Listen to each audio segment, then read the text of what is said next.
You can order the drive shaft used in the video on the CarParts.com website via the link in the description. Turn your engine off and set the parking brake. Loosen the stud bolts on the front wheels. Lift the front of your vehicle. Place the vehicle on the axle stands. We strongly suggest watching our video on how to jack your Ford F-150 safely before carrying out this step. In order to change the drive shaft on your vehicle, you will need to take off the wheels to have full access. Don't forget to put the wheels under the vehicle.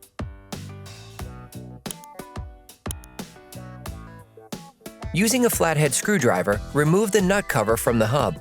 Then, locking the hub rotation with a crowbar, unscrew the hub nut using a ratchet and a 15mm socket.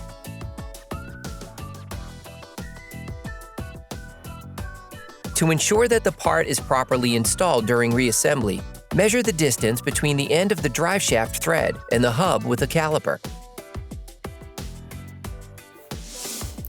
Using a fork, disconnect the ABS sensor cable from the body.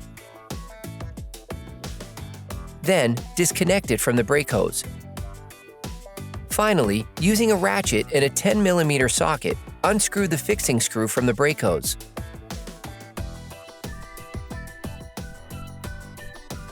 Using a breaker bar and a 22mm socket, loosen the nut on the upper control arm ball joint and unscrew the nut a few threads with a ratchet.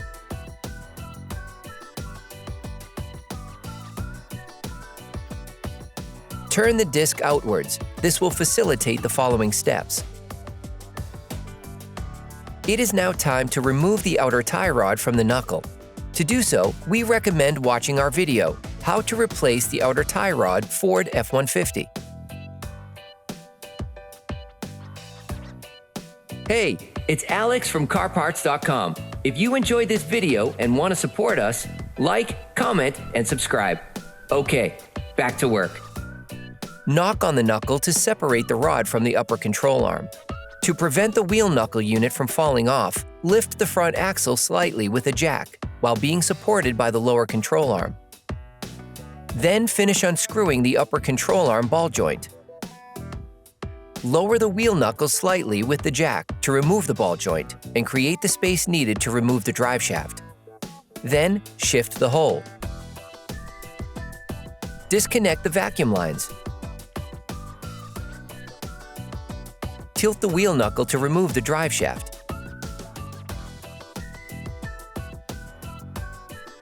In order to completely remove the drive shaft from the hub, it is necessary to remove the hub lock actuator. Using a ratchet and an 8mm socket, unscrew the 3 screws maintaining the hub lock actuator.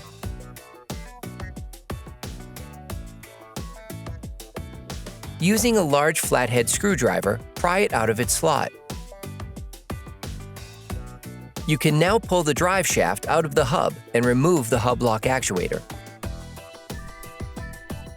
It is now necessary to release the drive shaft.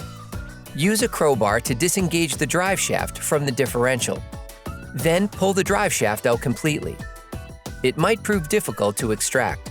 Take your time, using the technique shown in the video.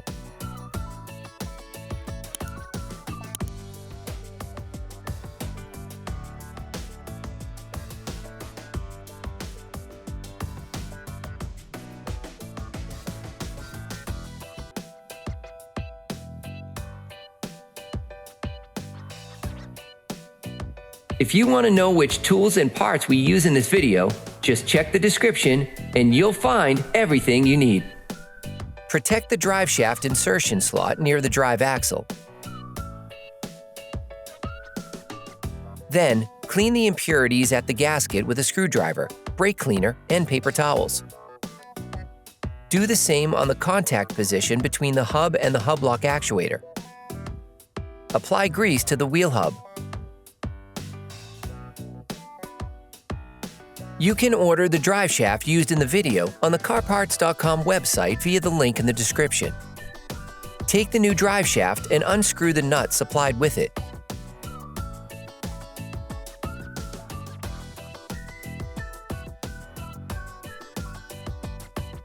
Install the drive shaft following the steps shown in the video.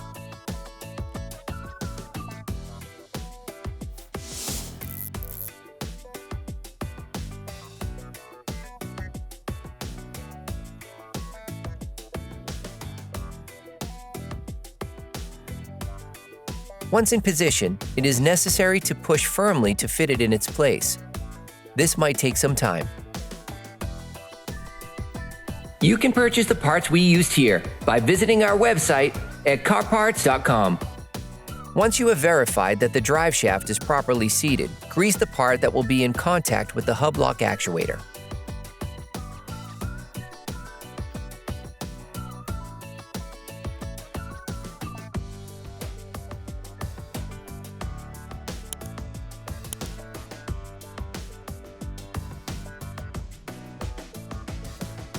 Take the hub lock actuator and clean it with brake cleaner in paper towels. Position it on the drive shaft.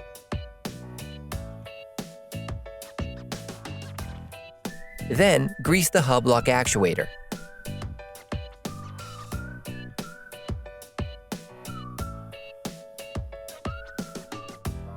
Insert the drive shaft into the wheel hub so that the hub lock actuator can be positioned in its slot.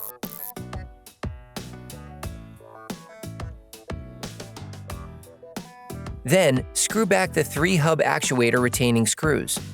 Finish tightening using a torque wrench. Remove the jack so you can manipulate the hole.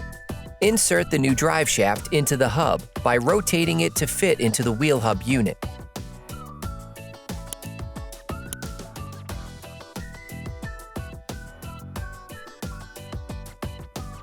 Reinsert the upper control arm ball joint into the wheel knuckle. Loosely screw the nut back on to hold it together.